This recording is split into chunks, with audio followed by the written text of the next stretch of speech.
Good afternoon. I'd like to welcome you to today's webinar on Resilient Building Codes Toolkit. Just a few housekeeping notes. This webinar will be recorded, and the recording, along with any supporting materials and the PowerPoint, will be made available on the HUD Exchange. As well as if you want to ask any questions during today's webinar, please use the Q&A function of the WebEx platform. And with that in mind, I would like to turn your attention over to Jen Carpenter, who works for HUD. Jen, you can take it from here. Thank you.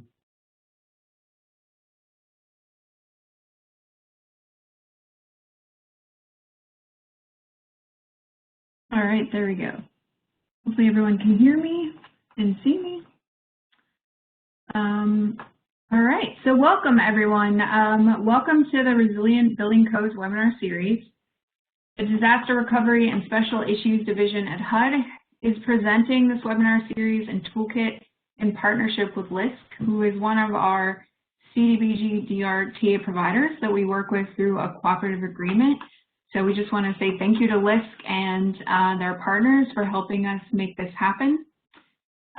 This project is really something we started brainstorming about in early 2021 when HUD started to put together its climate action plan, which is HUD's plan to tackle the climate crisis.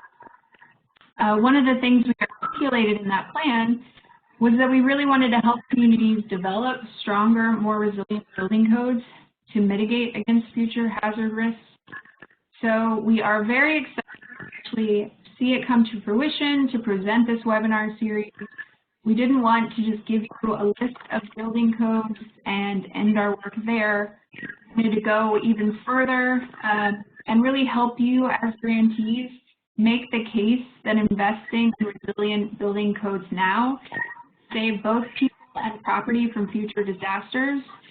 And it's a pretty great return on investment. So that's what we're here to do today and throughout this series, which we'll go through all the webinars that we'll be having. But first, let me do introductions.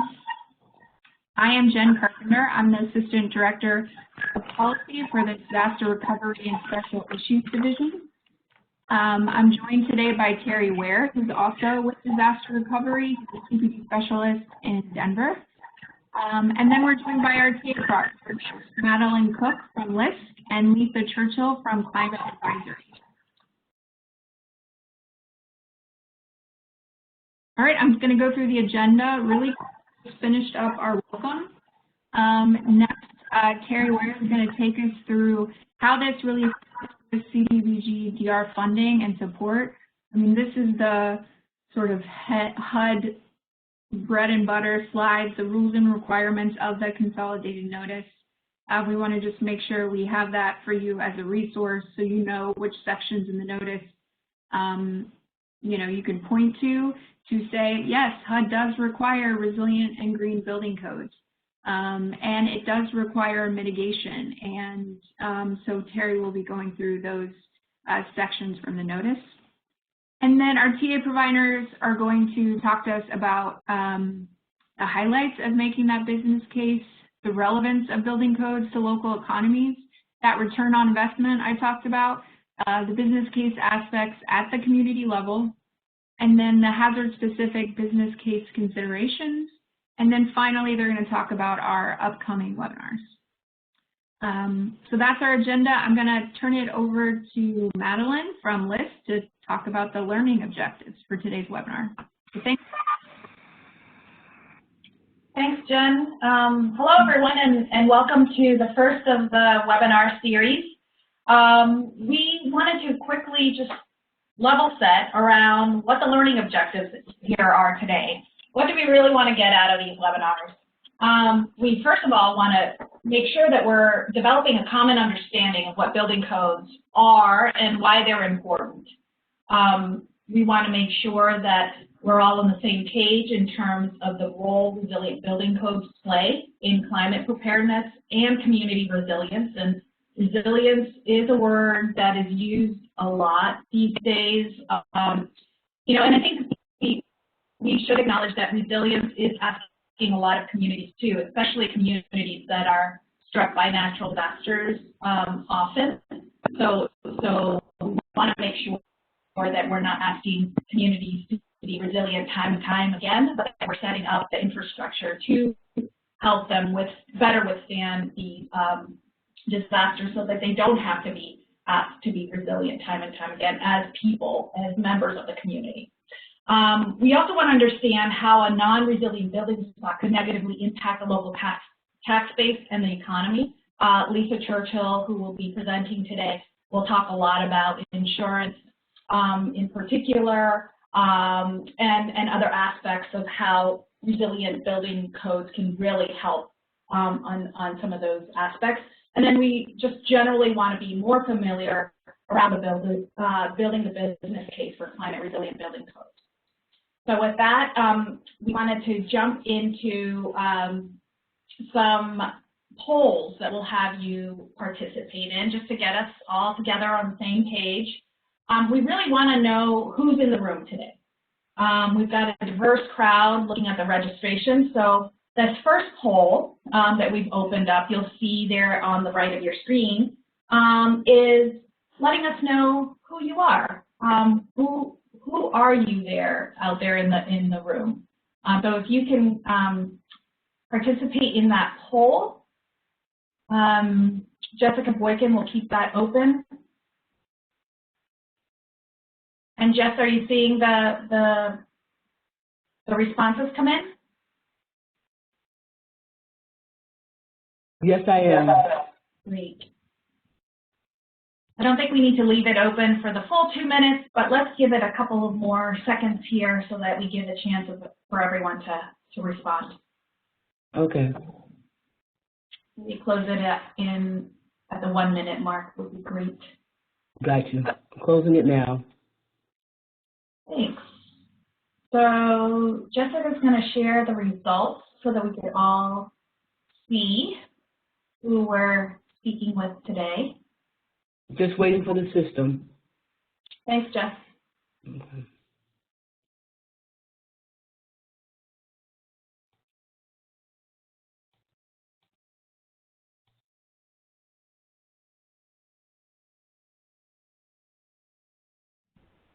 There we go. So we have some good responses from the grantees. Great, welcome. We're certainly happy that you're here with us today. You are our primary audience for this work, so glad to see that you're here.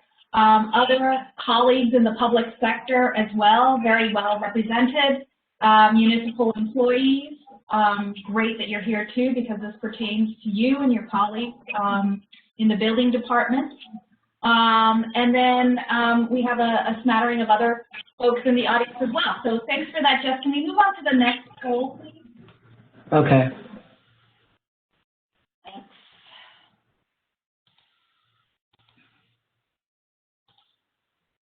So can you go to the next question? I am. It just takes a minute with the system. Here you go. There we go. Thanks. And the next slide as well, Jess. So wanted to get a sense for the geography. Where are you working and what geography do you represent?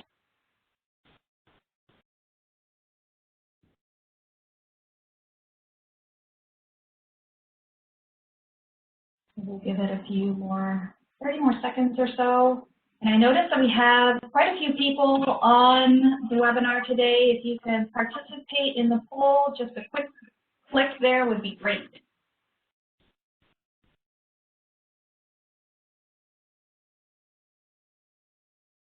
I'm just waiting for the system. It takes a few minutes after to calculate the results. Yep. Thank you. Okay. There you go. And this one it didn't show the results. Yeah, so just looking at the raw numbers there, it's looking like we have a lot of folks from the Southeast, and then kind of an even-ish distribution with the other locations, with I think the next area, the next place most represented is the Northeast. So the Southeast and the Northeast are definitely represented here. And then some folks from Puerto Rico and the West and Southwest and other places. So a good representation of the East Coast here today. So one final poll, just to, again, get a sense of the room. We'll leave the system.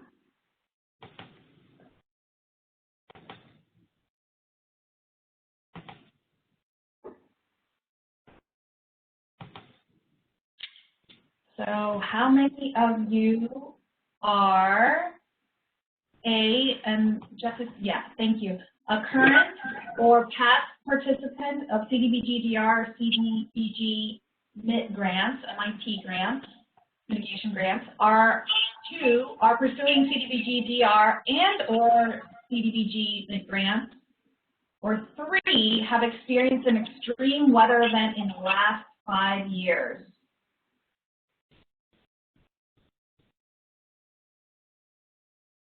So we'll leave that open a bit.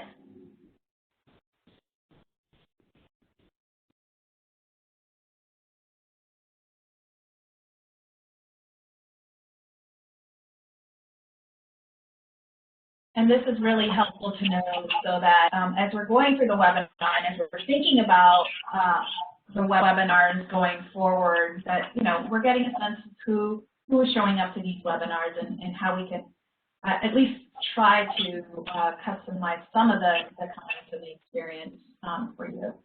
So thank you for participating in these polls. I'm going to close this one, okay? Thanks. Yes, thanks.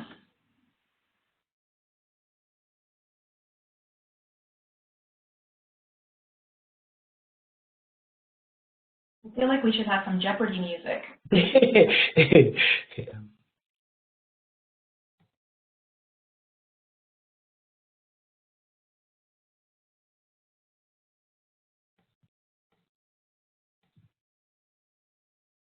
Wait, there we go. This one did share with us. Okay, so we have current and past participants kind of dominating right now the answers, followed by folks that have had experience with extreme weather events in the past 5 years. And then a smaller portion of respondents choosing the B option here. So thanks to everyone for participating in this poll. What we do want to do now is, as we go to the next slide, Jess, please, thank you. I wanted to hand it over to Terry Ware with HUD to walk through the consolidated notice so that we can have a good understanding, base understanding of the rules and the regs from HUD on some of these topics and issues. Just so that all of you know, we will have these materials available for you to take a closer look at with a much deeper dive into details on some of these things in our toolkit. So Terry, do you want to take it from here?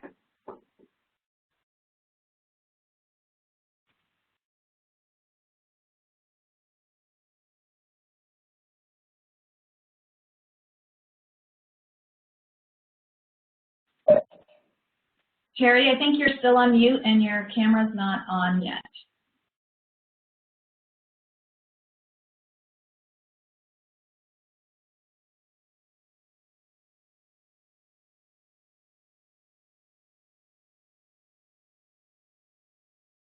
Are we good? Yes, thank you. Okay. Thank you, Madeline. You're welcome. So I only have this one slide to talk about out of the many slides in this presentation. Unfortunately, there's a lot of material that's embedded in this slide.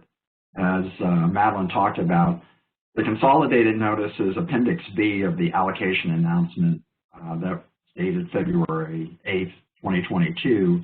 And so the detail associated with each of the points that are mentioned here is located in that appendix. So I'm only going to cover some of the major points to it, but I wanted to start talking just a little bit, as Jen did, about the context for this. So we're at this point because of the efforts that HUD has been evolving through over a period of time. The Sustainable Communities efforts, the Rebuild by Design, the National Disaster Resilience Grants, aligned with the efforts that FEMA's undertaken in their HMGP program and their Building Resilient Infrastructure and Communities program.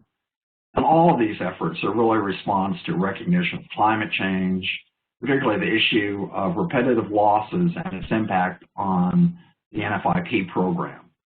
So the way in which government typically interacts in the built environment through investments, such as infrastructure, roadways, drainage, through programs, buyouts and acquisition programs, which many of you are undertaking, all under sort of the heading that's become popular, managed retreat, and then policies, land use policies, zoning, building codes, which is really what the focus of the consolidated notice and the requirements, regulations, etc., are focused on. So the consolidated notice really is an effort to improve long-term community resilience by requiring grantees to fully incorporate mitigation measures into their efforts and identifying the risks that the population in their particular communities face. So it's key that the grantees, you, maintain records showing how each of the CDBG-DR funded activities are going to address a direct or indirect impact from a disaster. And you can do this by linking your activities to your impact and unmet needs assessment in your action plan. And so when you're carrying out these activities to construct, reconstruct, or rehabilitate residential or non-residential structures, you need to incorporate these elements into those activities. So, beginning with mitigation measures, you have to incorporate those mitigation measures as construction standards so that you're building more resilient structures in response to natural disasters and the impact of climate change. These structures should be designed and constructed to withstand future and existing climate impacts that you expect to occur over the service life of the project. So, the second point mentioned here, developing performance metrics. And those metrics ought to do one of three things, or all of these three things, rather. They ought to estimate the projected risk to this completed activity from natural disasters, such as high winds, earthquakes, etc. They ought to identify the mitigation measures that you're incorporating to address these projected risks. So, as an example, using building materials that are able to withstand high winds, or building materials and construction techniques that are resilient or resistant to earthquake impacts. You also need an assessment of the benefit of those measures through verifiable data supporting the efforts and activities that you're undertaking. And so, as an example, you're going to identify that newly built homes can withstand high winds up to 100 miles an hour. The green and resilient standards for new construction and reconstruction of housing. These, there are a number of standards, and so it's not that you need to meet all of these standards, but you are required to use one or more of these standards, and you're not required to use the same standards for each project. So you might have 10 residential structures, and each might meet one of these standards. And so I'm sure you're familiar with most of these. Enterprise Green Communities, the LEED designation, ICC 700 National Green Building Standards, the Living Building Challenge, or any other equivalent comprehensive green building program that's acceptable and recognized by HUD. And additionally, you're going to also need to incorporate policies and requirements to achieve a minimum energy efficient standard, such as Energy Star, Earthcraft House, Passive House, Greenpoint rated new homes, Earth Advantage, or once again, any other equivalent energy efficiency standard acceptable to HUD. Once again, I know there's a lot of material that I'm covering very quickly, but all of this is mentioned in the Appendix B of the consolidated notes. Then the elevation standard for new construction, reconstruction, rehabilitation of substantial damage. One of the things I'd note here is as you're developing these programs, policies, investments, etc., that you think clearly and identify in your cost-benefit analysis which of these is going to be most beneficial to your community. And I raise this because, particularly as it relates to the elevation standard, we're in a situation now, or have been for a while, where the number of disasters related to other events such as wildfire is beginning to equal or exceed the number of events that have been primarily related to flooding. And a lot of our previous efforts in identification disasters that have occurred have been in coastal areas, but clearly as a result of increased climate change issues, we're seeing more and more areas in the interior of the country, or even areas that are still on the coast, Florida, California, that are beginning to be impacted by wildfires. In Colorado, in our floods in 2013, wildfires then precipitated flooding because they took away the natural ground vegetation and ability for the ground to absorb water. And so then we had higher quantities of runoff as a result of rains that occurred. So in some areas, you're going to have both conditions. But at any rate, so the elevation standards for construction, new construction, and rehabilitation, most of you are familiar with these. The projects and the areas delineated as special flood hazards or equivalent in FEMA's data sources, such as the firm maps, which can also be supplemented by your own data or challenged by your own data, require that residential uses in a 100-year floodplain be elevated, the lowest floor be elevated at least 2 feet above the 1% annual chance of floodplain elevation. Mixed-use structures must also be elevated or flood-proofed up to 2 feet above, and non-residential structures, including infrastructure, must be elevated or flood-proofed up to at least 2 feet above 100-year floodplain. This goes back to the issue I raised a minute ago about doing a benefit-cost analysis to understand, is it really worth, and this is a challenge particularly when you're dealing with residential areas, rebuilding in the same area, or there are other policies that you can put in place that may be more effective. And out of the areas I talked about in terms of government intervention, investment programs or policies, one of the reasons that we're focusing on building codes particularly is because policies tend to be the most cost-effective approach to dealing with many of these as compared to the investment component. All critical facilities must be elevated or flood-proof to the higher elevation of the 500-year floodplain, or at least 3 feet above the 100-year floodplain. And here we're talking about hospitals, nursing homes, emergency shelters, police stations, fire stations, utility lines, etc.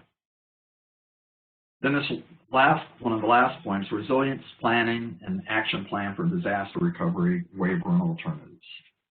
So as part of the DR resilience planning requirements, your action plan must contain a description of how the grantees will emphasize high-quality design, durability, energy efficiency, sustainability, and mold resilience.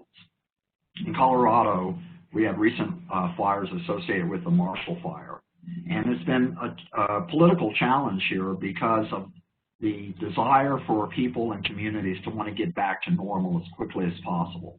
And the imposition of new building codes, zoning, etc., the potential for additional costs there, and we're going to get more into in this presentation about the benefits of that additional cost, but are all concerns or issues that you should be aware that you're going to face as you move forward in this process. So supporting the adaption and enhancement of modern or resilient building codes, exactly what this webinar is about, to mitigate it against natural hazard risks, including climate-related risks, and providing for accessible building codes and standards. Establish and support recovery activities by funding feasible, cost-effective measures that will make communities more resilient against future disaster. Making land use decisions, identifying those areas that are high risk that reflect responsible and safe standards to reduce future natural hazards and risks. Tremendous amount of growth that's occurred in our coastal areas in light of and in contrast to the risk that's been identified in those areas. And then lastly, increased awareness of the hazards in the communities through outreach to those areas that are most likely to be impacted. So the alternative requirements for elevation of structures using CDBG-DR funds as the non-federal match in FEMA projects has been an issue that's arisen in the past. So as long as the grantee is following a FEMA-approved flood standard, this waiver and alternative requirement will continue to apply. So, you know, there's a lot of density in the things I went through. Once again, I'm going to refer you to the consolidated plan, which is Appendix B of the allocation notice that was issued February 8th, 2022, for further detail on all of this. So I've sure taken up enough of your time, and now we'll get to the meat of the presentation. So back to you, Madeline. Thank you. Thanks, Terry. That was a lot of information, and just so all know, that information is contained in the toolkit that we're going to quickly go over. So what is this toolkit, and why has it been pulled together? The toolkit is for folks to understand the importance of rebuilding in a more resilient and to higher standards, to more resilient codes and higher standards. The toolkit makes a business case. It really is intended to be a place where you can all go to understand what the process is for your state, your jurisdiction, if you are interested in adopting more resilient building codes. And it walks through in a technical appendix the details of how resilient codes can address different natural hazards. So next slide, please, Jeff. Thanks. So I think we covered a lot of this already, but why focus on building codes? Well, you know, certainly they underpin key health and safety aspects of our built environment. They are a combination of operational expectations and physical requirements. They are addressing this idea that that climate change, these resilient building codes are addressing the idea that climate change risk is not commonly addressed in standard codes. And we do have an urgency around some of this. We are seeing increased and more severe weather events, and so the adaptation of codes to make them more resilient where appropriate and where possible is something that this toolkit hopefully gives you a pathway towards. Next slide, please. So as I commented, this toolkit contains all of the items that you see here. And when you go to the HUD Exchange and find this posted toolkit, it will also let you know kind of what pieces of this pertain to who. Who is the intended audience for the business case overview? I would argue that it's everyone. But then the technical appendix, if you really want to dive into some of the details around building science, that's where you would go to get some information there. So the toolkit really does contain resources, checklists, tools to help you on your path towards more resilient building codes. Next slide. So this is a children's tale, which we thought was kind of interesting. We haven't thought about these tales in a really long time, but you think about the three little pigs. One, you know, built their house really quickly out of straw, and then one did wood really quickly, and one took his time and put more time and energy into building the brick house. So, you know, what is the moral of the tale? If you put aside the children's stories, it's really about, you know, taking your time, doing the work correctly, building it with an eye towards that long-term sustainability and resilience. So we wanted to kind of say from a baseline, it's kind of one of these things that we kind of know and we've learned since we were children that it's worth putting time and effort into your building as a place to call home and to be safe. And so we thought that it was kind of an interesting take in taking a look back at some of these children's tales and kind of what we learned from them and how maybe we could carry some of those lessons from childhood into adulthood. Next slide, please. So there's a lot of work being done around the return on investment for resilience. Lots of different organizations doing some really rigorous research and analysis of the return on investment. I'm not going to go into each detail here because Lisa will jump into some of these details a little bit later in the conversation. But the National Institute of Building Sciences put this chart together.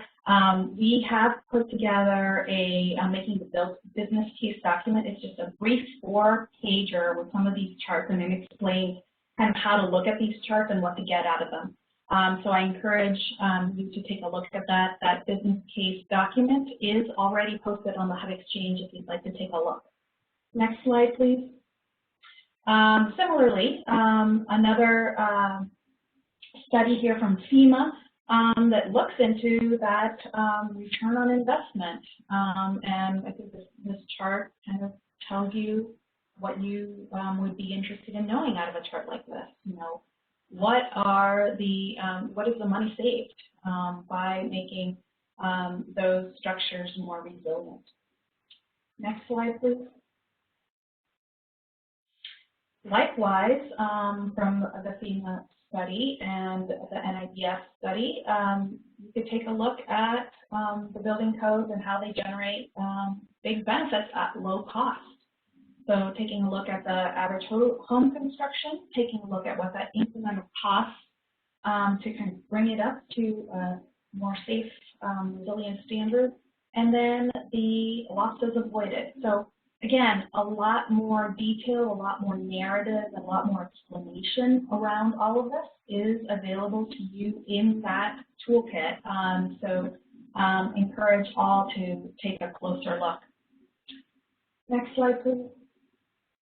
So with that, I wanted to jump over to the meat of this conversation today, and I'm going to introduce Lisa Churchill, who has been the backbone to a lot of this toolkit. I also just wanted to mention to everyone, please go ahead and put your questions in the Q&A panel, and we'll be monitoring those questions, and we'll have some time at the end for answering the questions. And I'd also like to let you know that in the chat, Jen Carpenter had pointed out to a couple of details. So monitor the chat, monitor the Q&A, and add your cues in there, and we will be sure to circle back to them. With that, Lisa? Great, thanks so much, Madeline. Jess, if you could go to the next slide, that would be great. So let's start with the working definition of building codes. Simply stated, building codes are regulations that are used to establish minimum life safety requirements. And when we talk about life safety, we generally mean the ability of an occupant to safely exit a building during an emergency situation. The first known written building codes date from about 1758 BC, and the point here being that building codes aren't new. But today they look a little bit different. Today, codes are adopted by professional organizations through a consensus-based process that may also involve additional input from public and private sectors. The model codes are those codes that form the basis of state and community adopted codes, and they're updated on a 3-year basis. The U.S. relies on the model building codes produced by the International Codes Council, or ICC for short. The latest edition of the ICC codes is 2021. With that said, there are also other codes and standards that are used in the buildings, so they're not all ICC codes, but we'll get into that a little bit more in some future slides. Next slide. So in general, building codes set the minimum criteria for performance outcomes. The individual building components and the systems are designed to align with those codes. And while life safety remains a primary focus, there are other performance outcomes that are starting to be introduced into the codes. So this includes aspects of energy efficiency, wellness, and resilience. And the key takeaway from this graphic is that there needs to be sufficient iteration between what the codes prescribe and what the performance expectations are of the buildings themselves. So as those expectations shift, the codes must shift as well. Next slide. Building codes and land use regulations can both influence how a building is designed and used. Building codes focus primarily on the performance of the building itself, whereas land use regulations reference the underlying parcel of the land, as well as allowable uses of that building, which may include aspects related to scaling and density. Land use regulations are codified through zoning ordinances at the local level. And this is important because it's allowed some communities to adopt beyond code resilient building considerations, if you will, that may not otherwise be accommodated in the adopted building codes. Next slide. So while model codes are released at the national level through entities such as ITC, building codes are adopted at the state level. And depending on the rules of a particular state, there could also be opportunities for local entities to adopt more stringent codes.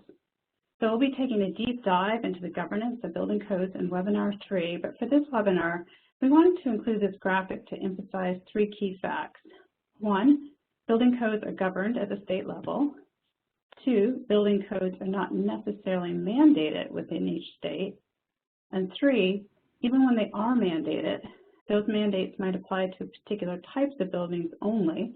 So for example, state-owned buildings, schools or hospitals, or they may apply just to particular types of construction, new buildings and a certain percentage of reconstruction.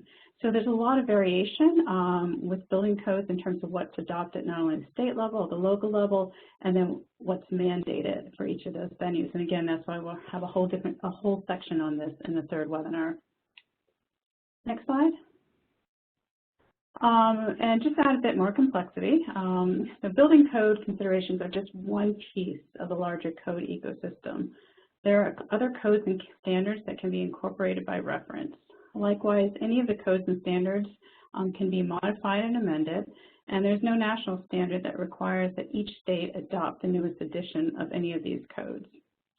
So this is a screenshot of the database of code requirements that we developed for this work, and which will be shared at the end of the project.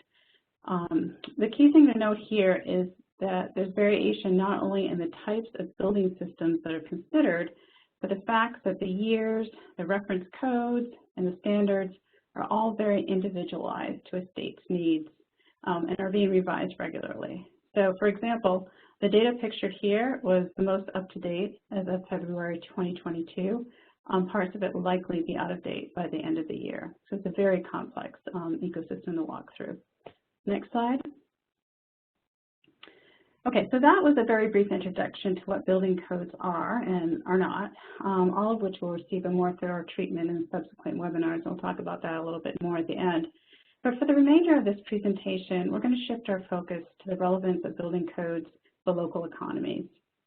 Specifically, we're going to talk more about the business case for building codes, about how more resilient building codes could positively influence economic and development considerations, not only at the national level, but more importantly at the community level. Next slide. So Madeline presented on this slide earlier, and I just wanted to use it to frame the discussions from a national perspective. The key highlight here being that there will always be a positive return on investment when adopting resilient building codes. And while this research is incredibly useful in helping to advance economic case in general terms, sometimes it can be difficult to distill that to a local level. And that's going to be our focus for the following discussions, is what does it look like at the community level? Next slide. So the 5 areas that we're going to highlight in today's presentation are as follows. We're going to think about this in terms of mortgage defaults, insurance considerations, credit rating implications, climate migration, and disaster funding availability, all again through the lens of resilient building codes. Next slide. So let's start with mortgage defaults. The relationship between mortgage defaults and climate change has received a lot of attention in recent years. In short, mortgage defaults are generally defined as the inability to make timely payments on a mortgage balance.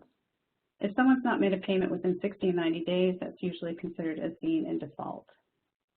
And housing is often the largest source of household wealth, and a widespread devaluation within that housing stock could also lead to significant economic losses at the local level, especially for those communities whose economies are strongly tied to real estate. So we just listed some of the projections of the impending mortgage defaults as a result of climate change, some of the work that's been done. Again, this is explained in more detail in the narrative, the toolkit. But just to highlight some of those here, the recent work by Hino and Burke, which estimated that there are homes at risk of flooding, the risk which has not been fully appreciated, and therefore they are overvalued by $34 million. Again, this is looking nationally. There's an estimated overall unpriced flood cost of at least $520 billion today throughout the housing market, which could reach as much as $643 billion by 2050. There's already been observations that sea level rise seems to be tracking in the price of house transactions and has been estimated in some areas to be as much as $3.71 per square foot a year in terms of the overall devaluation. And then there's another study that looks at homes exposed to sea level rise in Florida selling at a discount of around 7%. So the link here with the building codes is that if you have more resilient building codes, including the ability to build back more resiliently following an event, then that could lessen some of the on-price climate risk and hedge against some of those potential mortgage defaults. Next slide. So insurance is another area which needs to be revisited in the wake of climate change considerations. The First Street Foundation recently published a report highlighting an estimated average annual loss of residential properties of at least $20 billion in 2021 as a result of flooding damage. So again, that's already what is being seen today and with respect to flooding. They expect that that will increase as much as $32 billion, and again, that average annual loss for residential properties in 30 years as a result of increased flooding. So as these annual losses increase, insurers will need to readjust their business models, which could include raising prices or even exiting markets in order for them to remain viable, meaning the insurance companies. Next slide. So the National Flood Insurance Program is currently $20 billion in debt, and that's before taking on any additional climate burdens. A recent congressional briefing to the Special Committee on the Climate Crisis, it's quite a mouthful. During that, they're offered up two additional statistics related to that. One is that insurance companies currently cover only 44% of the damages in the U.S. Associated with flooding and other natural disasters, and that the annual damages to residential real estate will soon be 58% higher than the amount that's collected by insurers to cover it. So the point here being is that insurance will not be the only thing that can be relied on in terms of maintaining and retaining value. There's going to be this need to incorporate resilient building practices within the building stock so that impacts are less for each of these events, because again, insurance is going to have to readjust their models to account for this increase and increase in the frequency and the intensity of the events. If you have a more resilient building, you're less likely to have to make some of those claims. And then I also wanted to mention that we're seeing similar trends emerging with wildfire. In the case referenced here, Allstate made a corporate decision not to sell insurance to homeowners whose buildings were located next to a house with a wooden roof, which brings up another interesting nuance in the world of underwriting, in which that your overall risk profile could be based on that of your neighbors, and that you may also be fairly limited in just what you can do about it. So again, there's some shifts in the insurance market that are useful to track and provide good incentives to think about implementing more resilient practices within the building stock. Next slide. In general, insurance products have a fairly short-term focus. They offer a year-to-year protection that can be modified, it can be repriced, or it could be withdrawn at the end of the year's offering. It's not guaranteed for the life of the asset. Similarly, that risk is reset each year, which really fails to capture the cumulative risk of the property over its expected life cycle. So the graphic here just quickly shows what a 1% flood event looks like as it's defined from an insurance perspective. Again, that's a 1 in 100-year flood. It's reset every year, so you're really underwriting a risk for just that 1%. But if you look at that cumulative risk over a longer time period, over something that makes more sense in terms of buildings and assets, if you think about it just over a 30-year time period, that risk is closer to a 26% chance of flooding of that asset within 30 years, And similarly, as you go up to 50 years, which again is not far-fetched for a lot of the housing market, that's a 40% chance that that will be flooded within that time period. So we need to be talk about risk much differently. We need to talk about it in a way that aligns with the actual expectation of homeowners. And by underestimating that risk, we also undervalue the true value of resilience, which gets back to some of the earlier return on investment discussions we had, and needing to really capture the avoided cost metrics as we start to talk about the business case for resilience. Next slide. So finally, on the insurance side, many property owners and even a larger community are generally unaware of just how great the risk might be for some of these hazards. So using Harvey as an example, Hurricane Harvey, 50% of that flooding in the Houston area occurred out of the special flood hazard area. So the SFHA is that area that's indicated by FEMA to be at high risk of flooding. So right now it's estimated that nationally there are nearly 6 million high flood risk properties that sit out of the special flood hazard area. And again, similar trends have been observed within the wildfire risk, and that was something that Terry noted in his comments, his remarks. So in short, there's probably a lot more uninsured risk sitting in communities than what might be currently recognized, and that's really important in terms of thinking about what a resilient solution might look like for those areas that might see a significant shift in insurance practices moving forward. Next slide. So credit rating scores are another way to make the business case for resilience. Credit rating scores are tied to understanding the risk, and that risk is, the focus of that risk here is an entity's perceived ability to pay back debt and all the mitigating factors that might impact that. So in the past, climate change wasn't really considered in credit rating algorithms, but the increase in the intensity and frequency of these extreme events and their impacts to municipalities have caused it to have greater consideration in the overall scoring process. So examples include Moody's downgrading of general obligation bonds in Puerto Rico following Hurricane Maria, and then Standard & Poor's revision of their outlook for 5 Texas utility districts following Hurricane Harvey. So an outmigration of the population and the associated tax base also have the potential to impact a community's ability to take on or pay back debt. An example of where we saw some massive outmigration following extreme event is in Paradise, California, where there were 14,000 homes that were destroyed as part of the Camp Fire in 2018. As of November 2021, fewer than 1,100 of those homes have been rebuilt. And I see it says 11,000 on that slide, but that really should read 1,100. So those 14,000 homes that were destroyed in 2018, only 1,100 have been built back. So you can imagine the implications for the overall tax base. And we also are aware that investors are using climate impact data to determine whether to shorten their overall investments from a 20 or 30-year hold to a 10-year hold. So there's a lot of assessment of municipalities' general resilience to climate risk and what that means for longer-term investment as well as credit rating aspects. Next slide. So as mentioned previously, local economies that depend heavily on the real estate market have the potential to be significantly impacted by climate change. A recent study noted that an increase in tidal flooding in Florida has already caused $5 billion worth of devaluation in real estate. So again, that's today's number. There's already a $5 billion decrease or devaluation in real estate associated with tidal flooding. And that number is estimated to grow between 30 to 80 billion by 2050 because of sea level rise. Next slide.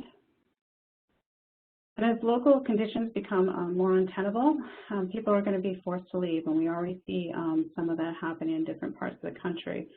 Some of those departures may be related to a single event.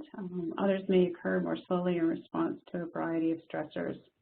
So the issue of climate migration has really gotten quite a bit of recognition, even at the federal level, and the particular challenges it poses, especially for smaller towns and communities that may already be under-resourced, is an area of focus, and I think a it's the same way that Terry mentioned that there's been a lot of focus on the coastal areas.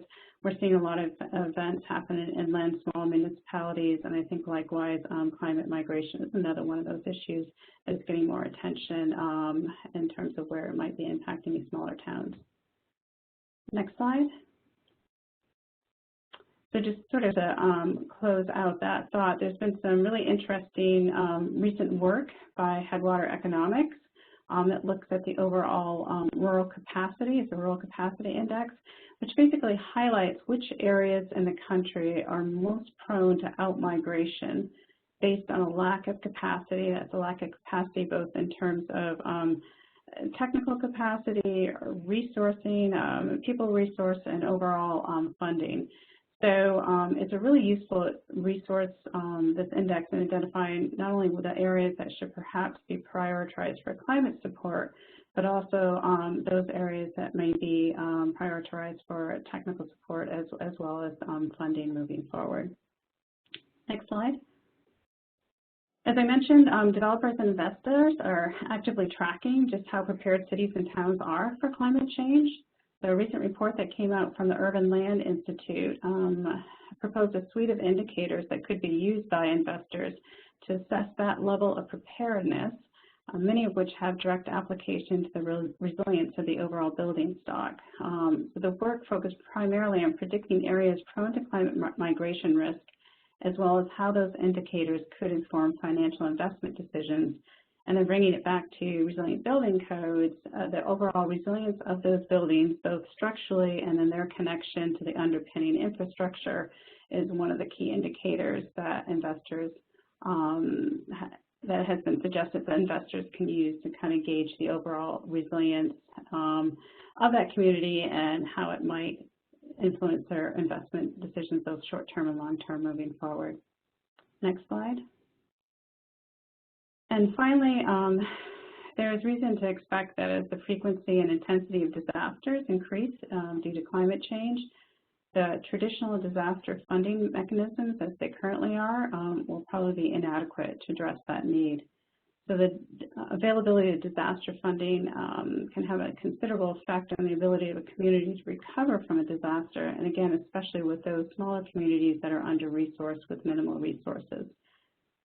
Since 1980, there have been 310 natural disaster events that have resulted in $2.155 trillion of damage. So just $1 trillion of damage with those 310 natural disaster events, all of which individually had more than $1 billion worth of damage. So if we look at the stats from 1980 to 2021, the average number of billion-dollar events was approximately 7.4 events per year. In the last 5 years, that average has shot up to 17.2 events. So the current model of disaster recovery funding is just not sustainable given these new these averages. So again, what can we do in terms of building capacity at the local level to minimize the need for the draw for some of these natural disaster funding? And this is where resilient building codes could provide some of that solution. So just to close out this section, I think the key points here are that climate change really has the potential to cause significant disruptions across various sectors and platforms. That includes the housing market, the financial sector, underwriting and valuation practices, all of which have a direct bearing on the economic health of a community. A resilient building stock, one that's designed to remain operational in the midst of these changes, can really help in maintaining the vitality of those communities. Resilient building codes provide a blueprint by which communities can start to integrate much needed resilience measures. Next slide. Great. So before we shift to Q&A, we wanted to provide a preview of what resilient building solutions look like, working both within existing code frameworks as well as borrowing from other practices. And the concepts introduced here, as we mentioned, we'll receive more detailed treatments in subsequent webinars, but we felt it was really important to end on what can be done and not just what needs to be done. The next slide. Great, so we'll start with, we're going to do an example per hazard, and we're going to start with wind.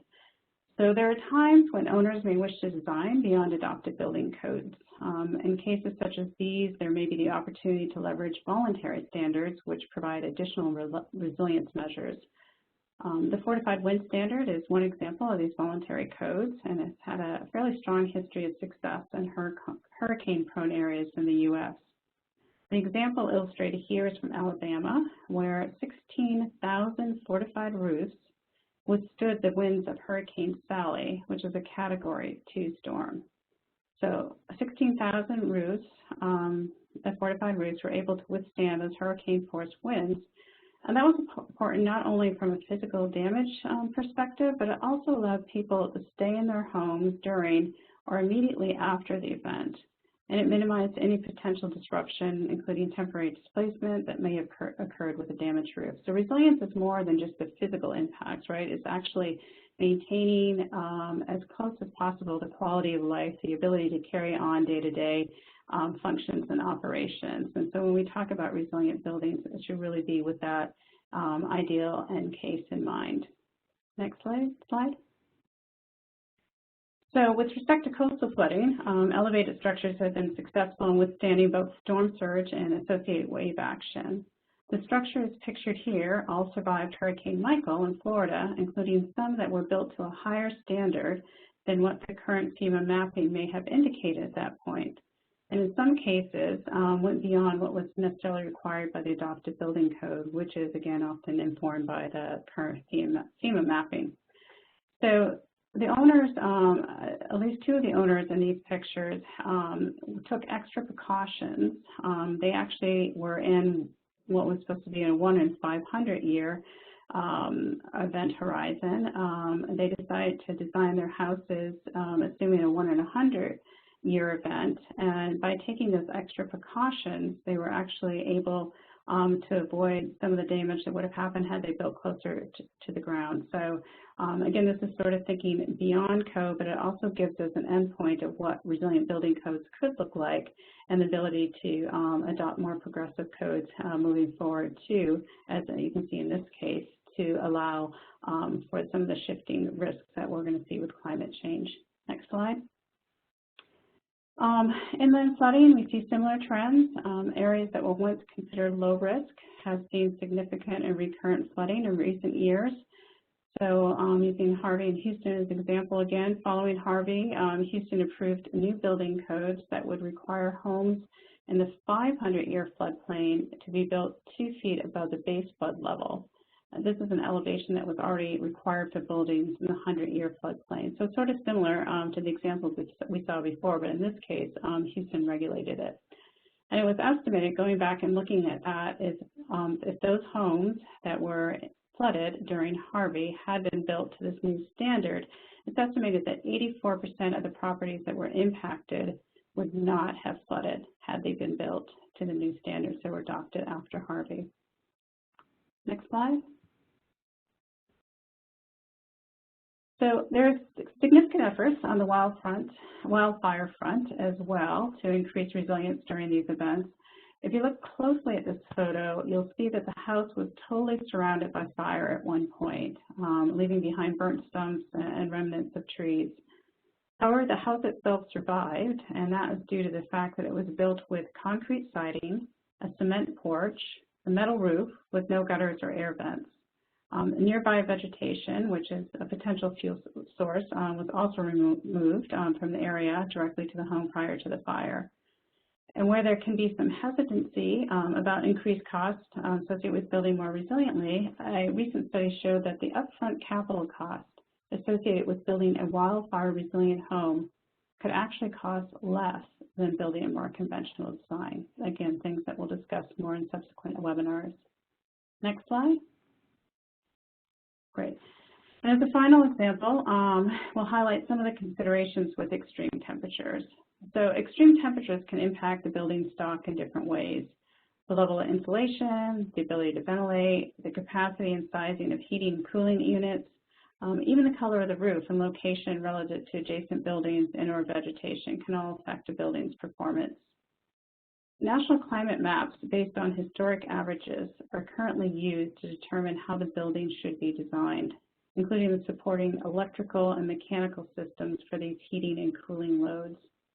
The design of these buildings reflects historical averages and rarely accounts for the extreme temperature events, let alone the projected shifts associated with climate change. This means that as the building ages, the average weather patterns are also changing. Assuming that the building's design was optimized based on historic climate data, the overall resilience of that building to temperature variations could also be changing. So said another way, the overall habitat of that building may shift in significant ways over its lifetime.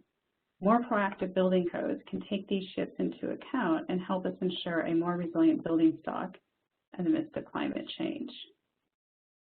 The next slide, I think this is where, I'm going to hand it back to Madeline to summarize it for us and kind of talk about the next steps. Thanks, Lisa. So as you all saw, there is a lot of information that we try to cover fairly quickly in this webinar today. I encourage you, if you have any questions, I'm monitoring the Q&A function here. Please put them in as we'll shift over to the Q&A in a minute here.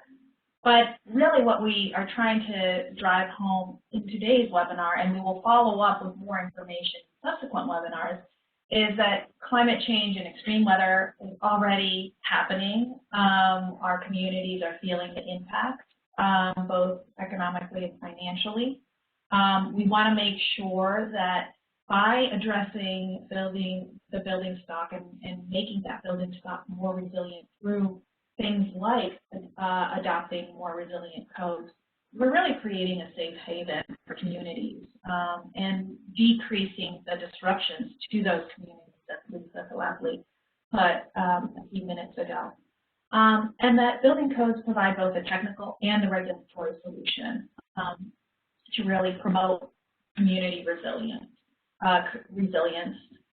and really make sure that we are maintaining economically viable communities, a viable tax base, and making sure that those key municipal functions continue on in the face of natural hazards that we've seen, again, increasing as a result of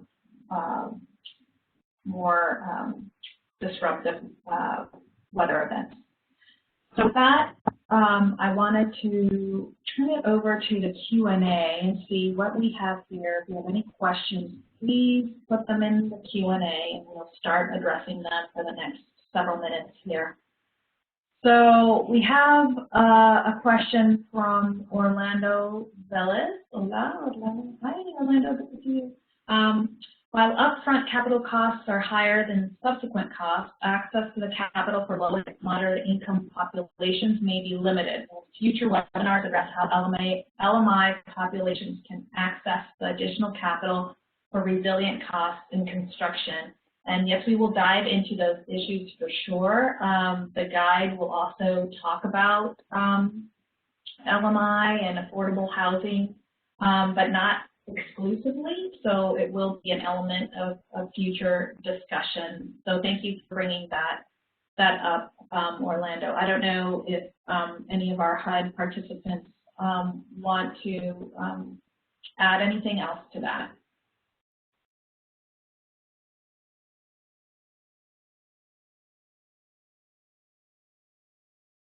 Okay. Any other questions? We see we have quite a few participants still on the call. So out of folks that are still there, any questions or comments or things you'd like to learn more about in future webinars? We're also certainly open to hearing from you on that. It seems like they're putting some questions in the chat feature. Okay, I will take a look there as well.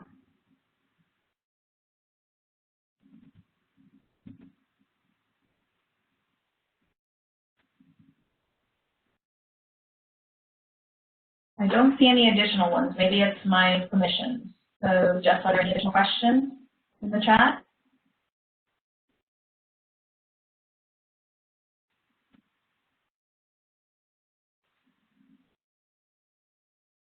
looks like there's a couple more questions coming in. So from Lori Smith Kuipers, it seems that urban flooding is more frequent these days. Are you looking into how communities can utilize nature-based solutions on a larger scale to protect neighborhoods and residential areas? Anybody want to take that? I'm glad to jump in on that. Thanks for the question. So the main focus of this work is around building codes, right? So it's thinking mostly about the performance of the building itself. With that said, we will have some nuanced discussions around some of the aspects related to land use and some of the zoning ordinances that we mentioned, and also the ability to think larger. We know that that happens quite frequently on the wildfire side. When you think about wildfire resilience at a community-based level, I think there are opportunities for that to happen likewise with flooding. Although the focus of this is on building codes, that's probably where we will remain aligned. But I think there are opportunities to think about other solutions outside of that and how it might affect the overall resilience of buildings. Because I agree, it's not necessarily asset by asset, but we think more regionally. So I'm doing some feedback there. I don't know if others are as well. So thanks for the comment, and it will be there in some ways, but again, through the resilient building code. Thanks, Lisa. Any other questions? Comments? Hi, this is Terry. So having worked at the local government level for some time, I think part of the challenge, particularly in new communities, is that a lot of the responsibility for new infrastructure is pushed on to new development. And it raises the cost of that new development. And so I think one of the challenges for local and state governments is how they raise capital to provide for their own public investment, because really it needs to be a partnership between the public and private sectors to make this happen. Otherwise, you're going to continue to get pushback from private sector developers who are carrying a fairly significant burden for infrastructure in new communities.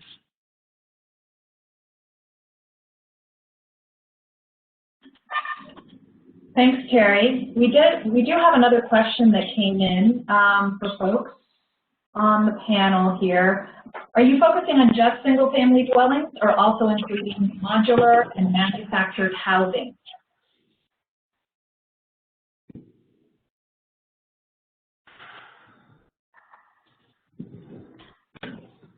Lisa, do you want to jump in here?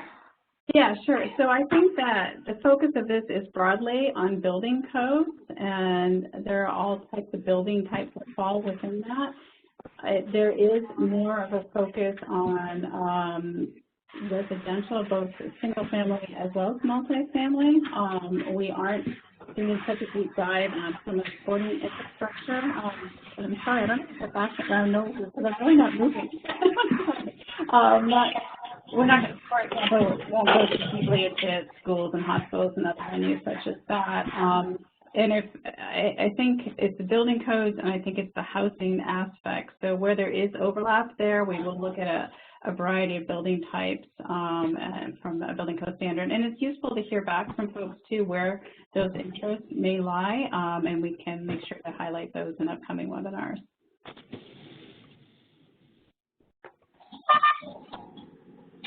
Thanks, Lisa. We have another comment, and maybe other folks on our panel here, Mike and others. What is the interface between the model code organizations and the inclusion of resiliency?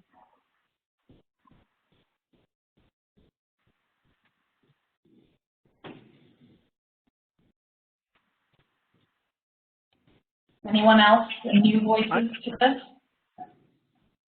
I can probably answer that one for you, Madeline.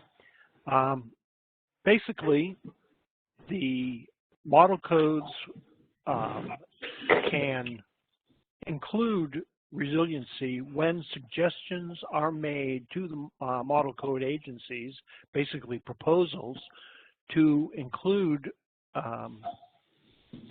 resiliency requirements within the codes. It's part of the process. Anybody can propose a change to the building codes, and then it would go through the review and voting process by the members of the International Code Council to determine whether it actually gets incorporated into the code in future editions.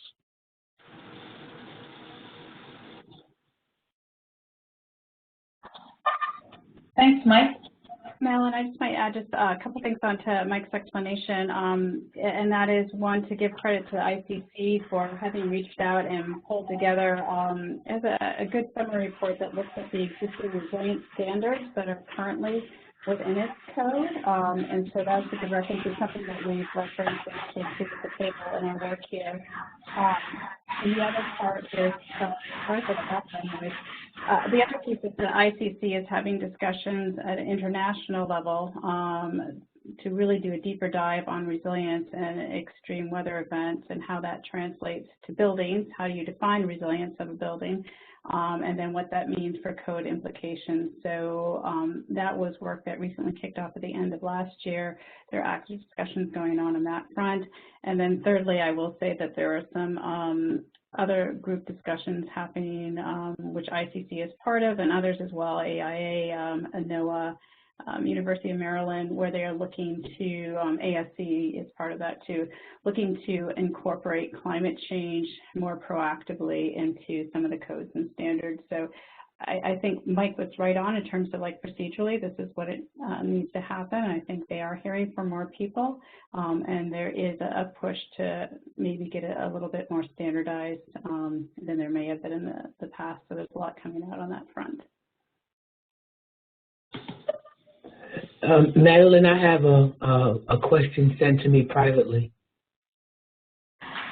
Okay, great. Jess, you want to read it out loud, please? It says, how about window protections for wind?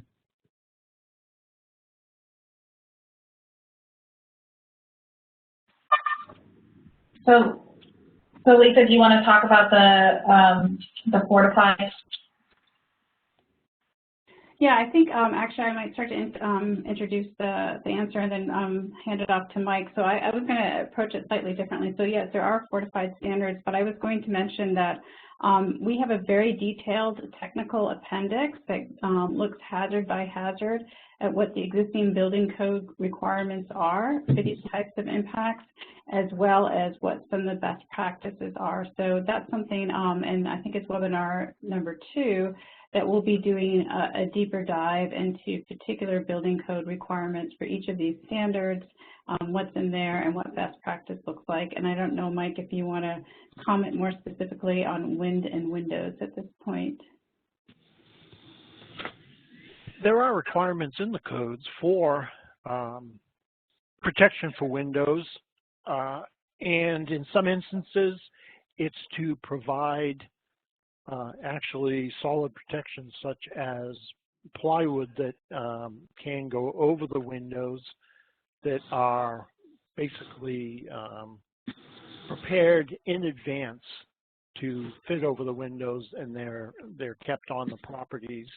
In other instances, windows can be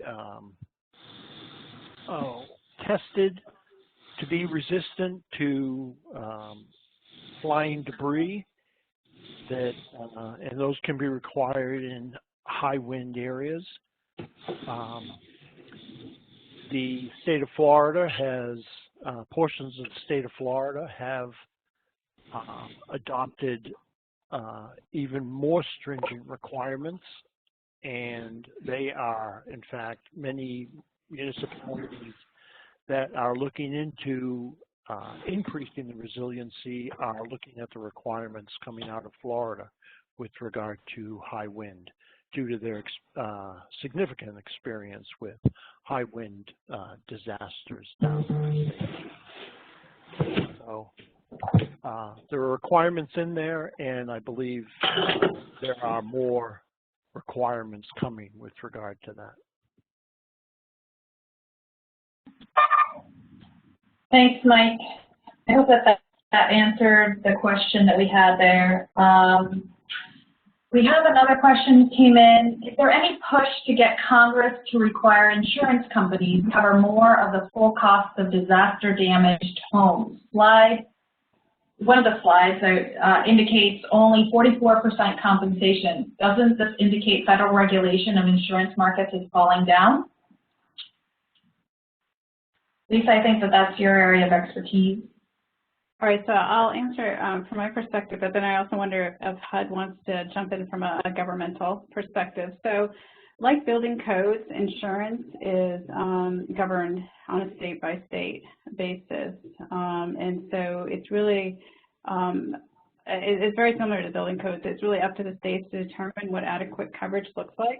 There are places where states have decided there is not adequate coverage available on traditional markets, and so they have set up something called a residual risk entity to handle that risk on their own. So an example of that is North Carolina and wind.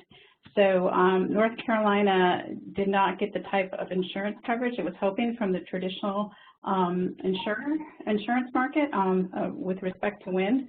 So they set up a program that is state-run where they are responsible for underwriting wind risk for the state of North Carolina. They run it as their own sort of in-state insurance company.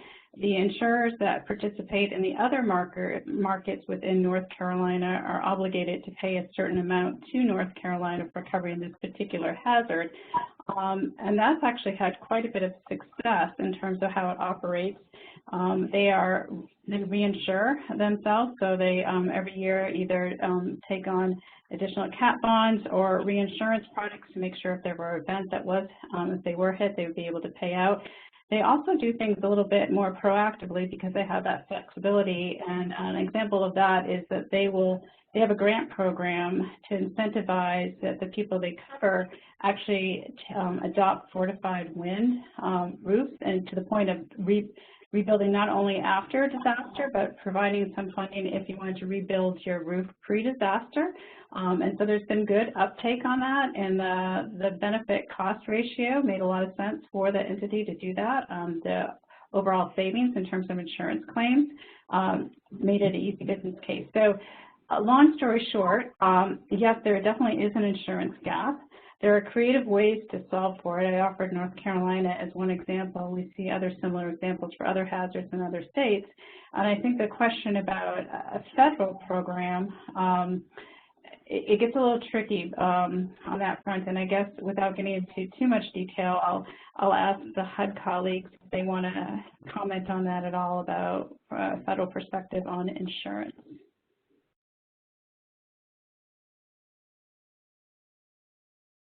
Terry, I don't know that there is an official one. Jim can perhaps jump in. But I'll also offer some anecdotal stories. Here in Colorado, you see two things happening. So for those residents in areas, mountainous areas particularly, where roadways haven't been built to standards because they're in unincorporated areas of the county, insurance companies have created their own fire districts where obviously the premiums are increased. There are building standards that people who are covered by those policies are required to adhere to. They include sprinklers, but they also include fire protection services, their own private fire department, if you will. And so you see insurers responding in a variety of ways. With the most recent Marshall fire, one of the big issues is that although this was an affluent community, many of the folks found themselves underinsured, and while many of them acknowledged that they weren't particularly focused on what their coverage covered, it comes down to an issue of the balance of cost, much like your health insurance. So you see health insurers going more toward preventive actions to reduce the cost of insurance. Here, that challenge has been quite high, and in fact, the city of Louisville and Superior had adopted higher standard building codes prior to the fire. After the fire, where approximately 1,000 residences were destroyed, when people went to City Council to talk about rebuilding, one of the things that happened was that they were adamant that those new building code requirements would not be applied to their rebuilding efforts. And so, you know, I think that there are a variety of issues, both in the insurance side as well as cost side to particular individuals, as well as the political consensus or will to institute any higher standards that might reduce the future risk. So I think all those are really complicated factors that play together.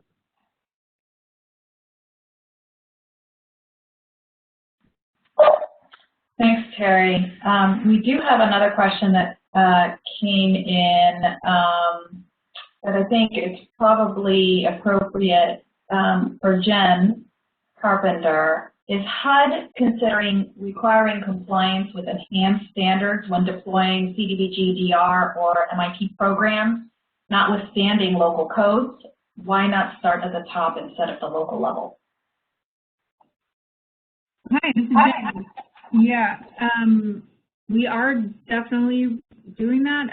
We, as Terry mentioned in the slide earlier, in our consolidated notice, we have a new list of codes, green and resilient building codes that our grantees have to meet for all new construction. And so we have those are new. And I will say that we are, in the next few months, we're going to take some of the concepts and ideas in that consolidated notice and go out for a request for information to reach out to the public and stakeholders. And I think it would be great to hear from folks about the list of standards that we include in our notices, whether they are enough, whether we should have different standards, what that looks like, and so we'd love to hear feedback. But yes, we always have a code standard in our notice for certain types of construction that our grantees have to adapt.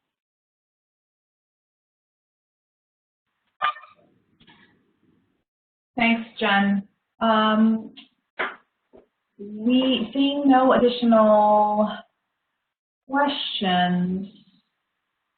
Oh, we just got another question, but we are at time, and we did get a request to cover the upcoming webinars. What we will do is we will collect all of the questions that have come in today in the Q&A and in the chat, and we will follow up with the materials for this webinar and some of the answers to those questions that we can't get to today.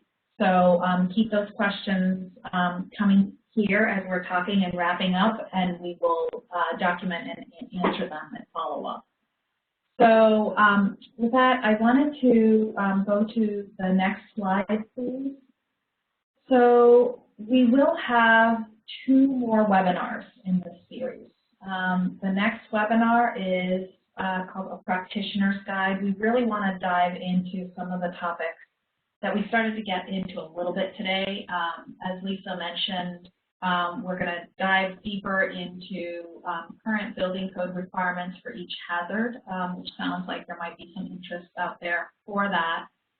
We're going to talk a little bit about best practices, and then really cover the common challenges and some of the suggested solutions out there at the practitioner level. So really trying to get to answering some of the questions and concerns and challenges that folks that are doing this day in and day out are having. So please join us on May 19th at 2 p.m.